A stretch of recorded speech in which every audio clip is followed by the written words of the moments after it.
Welcome back to Devine and the Dog. There you go. Chase Sessoms joins me, Megan Devine, right here on America's Best Racing. And boy, I do not know that I am recovered yet from the Kentucky Derby. I think I'm still getting there, but it's a process. So I don't think I am either, and I didn't go. So I completely understand. Yeah. Totally makes sense. Yeah, absolutely. How are you doing? Gosh, I feel like it's been a million years since the last time that we were on. Yeah.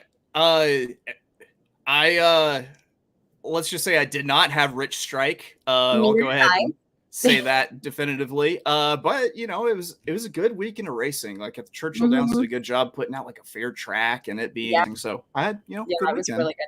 Plus, we got lucky with the weather, too. It was supposed to be just an absolute washout on Oaks Day, and somehow it missed us, like, for the most part. So that was beautiful.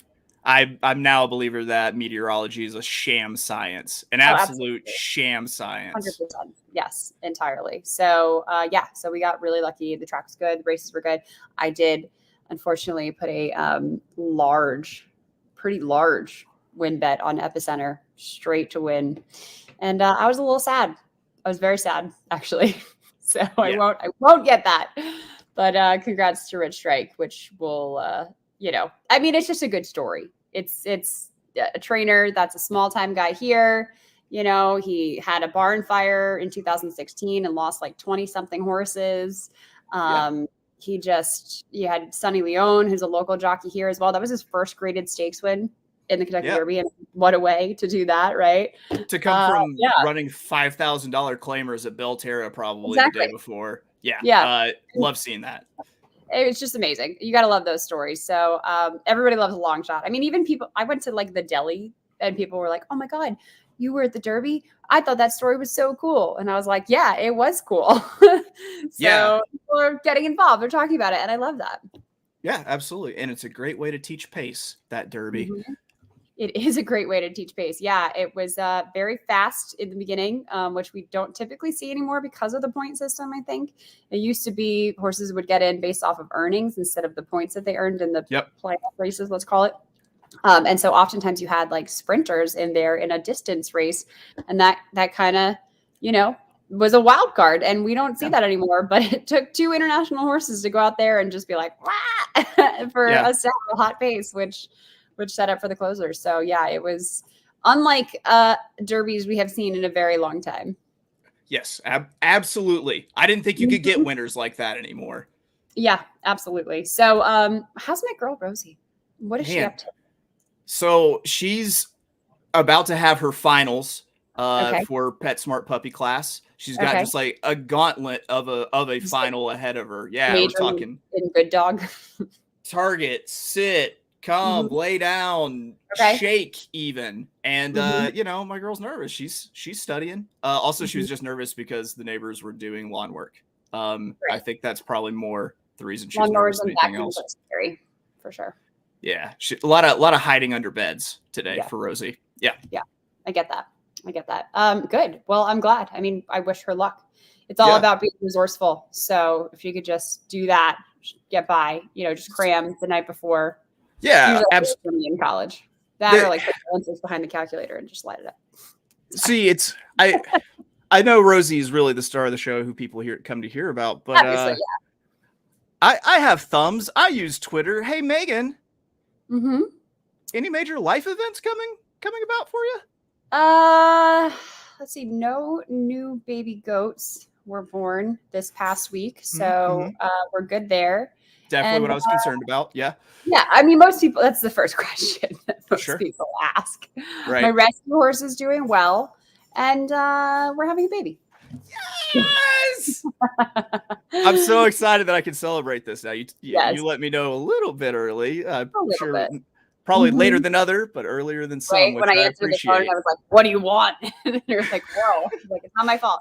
It's like, I know I've been there twice. I know that tone. That's I'm so excited for you and your husband. I'm so excited even that I actually have put together some suggestions for baby names. Okay. I want to get can only imagine how this is gonna go. Sure. Well, I mean, you're both horse racing enthusiasts. You've built your Mhm. life around horse racing. I thought maybe go with something that kind of is like a racehorse where you maybe Yeah. kind of take a little bit of the lineage or like a cool story. And so the Right. first one I have is Divine Kid, Okay. which Devine, obviously, and then for the aforementioned baby goats at the Right. farm. Oh, yeah, I see what you're doing there. Yeah, you could also do Kid Divine. You could just have my last name. So, I mean, we could do that. I I'm like gonna it. take that. I'm gonna take. Oh, okay. You do like it. Okay, Yeah, that's all right. I'll it's good. take your notes. I'll take your notes this now that I know that you actually like it. I decided to go with a racing / hip hop theme here. Okay. Okay, and I'm giving you gender options for Turn. this one: Okay, thank you.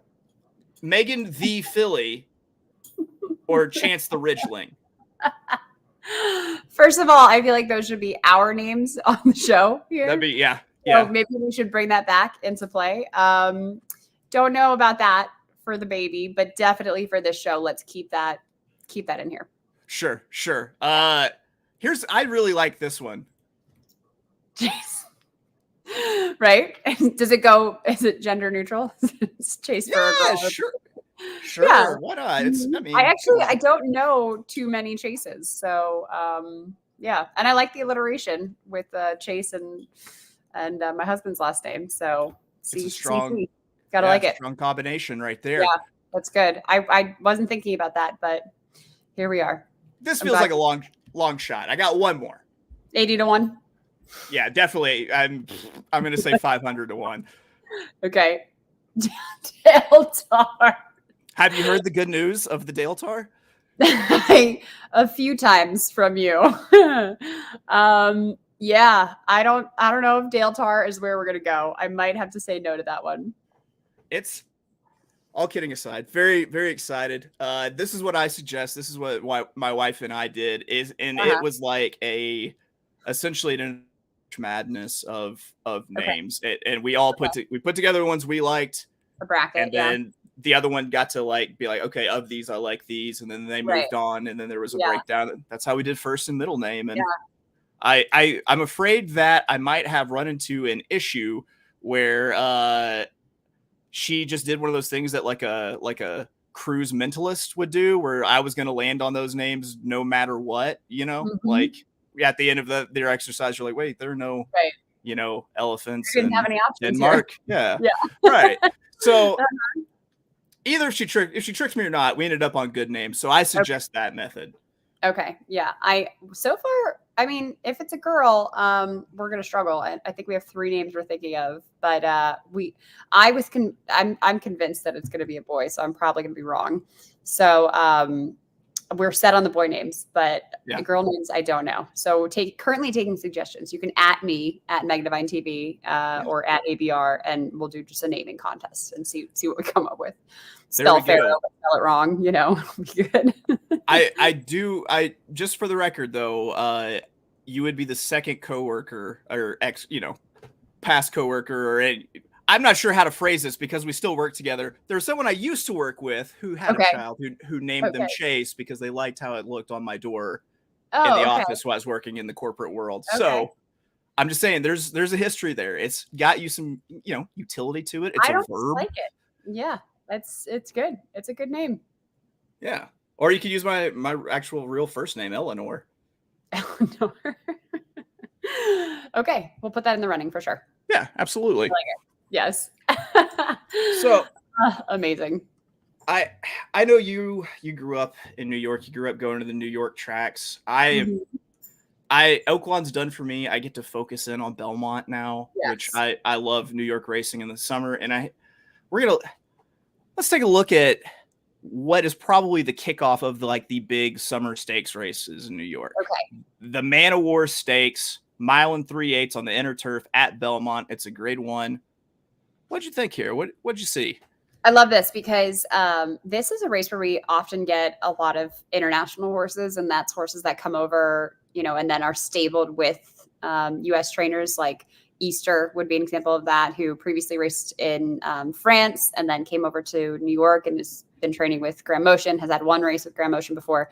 Then you've got a horse like Yabir for Charlie Appleby, who is racing strictly anywhere else besides the U.S. Although I will say has come over to the States twice for the Breeders' Cup Turf and the Jockey Club Invitational, which is, I guess, a listed stakes race, but I think should be a grade 1, but whatever. And has won both of those. So I just think this is a win machine. Personally, it's going to be my Body Armor betting edge pick. And I just think that he's talented. He's a closer, so he does seem to need a little bit of pace, to run at, which is not unlike what we saw in the Kentucky Derby. But he's raced in England. He's raced in Dubai. He's raced in pretty much everywhere. And I think he's really talented. But yeah, just the international flavor you get from this race always makes it a good one and a race that you should follow. Plus it's so long. So, you get to watch, you get a lot of entertainment. Like it's not a sprint race. You're gonna be sitting there for a while waiting for these horses to come back around. Right. What I like, what your pick definitely has going for it, the fact that William Buick is coming along for Appleby. Right. Yeah. Really good international jockey for sure. Yeah. Wouldn't get on the plane if he didn't have the opportunity to win. I went with the other horse that I think, like, of the two logicals that could win. Okay. I'm such a just Gufo fanboy. I love Gufo. I've had my heart broken by Gufo a couple of times, but yeah. I don't is it know. just the name though for you, or like are you really you're a hardcore fan? I'm not sure what that means.